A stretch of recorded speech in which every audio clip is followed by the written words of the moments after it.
ధర్మంలోని ప్రతి పండుగ వెనుక ఒక ఆధ్యాత్మిక సందేశం ఉంటుంది. రంగురంగుల హోలీ కూడా కేవలం ఆటపాటల పండుగ మాత్రమే కాదు, అది చెడుపై మంచి గెలిచిన ప్రతీక. ఈ రోజు హోలీ వెనుక ఉన్న పురాణ గాథలు, హోలీకా దహనం మరియు కామదహనం ఎందుకు చేస్తామనే విషయాలను తెలుసుకుందాం. హిందూ పురాణాల ప్రకారం హోలీకా రాక్షస రాజు హిరణ్యకశపుడి కుమారుడైన ప్రహ్లాదుడు జన్మతా మహావిష్ణు భక్తుడు. కానీ విష్ణువును ద్వేషించే హిరణ్యకశపుడు తన కుమారుడిని భక్తి మార్గం నుంచి దూరం చేయాలనే అనేక ప్రయత్నాలు చేస్తుంటాడు. కానీ దైవశక్తి ఎల్లప్పుడూ ప్రహ్లాదుడిని కాపాడుకుంటూ వస్తుంది.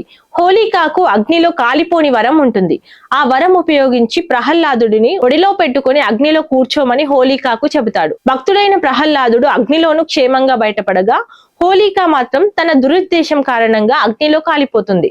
అప్పటి నుంచి హోలీకి ముందు రోజు హోలికా దహనం చేయడం ఆనవాయితీగా మారింది.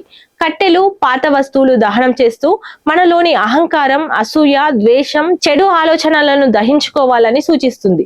పురాణాల్లో మరో కథ కూడా ప్రాచుర్యంలో ఉంది. పార్వతీదేవి పరమశివుడిని వివాహం చేసుకోవాలనే సంకల్పంతో తపస్సులో ఉన్న పరమశివుడి ఏకాగ్రతను భంగపరచమని కామదేవుని కోరుతుంది.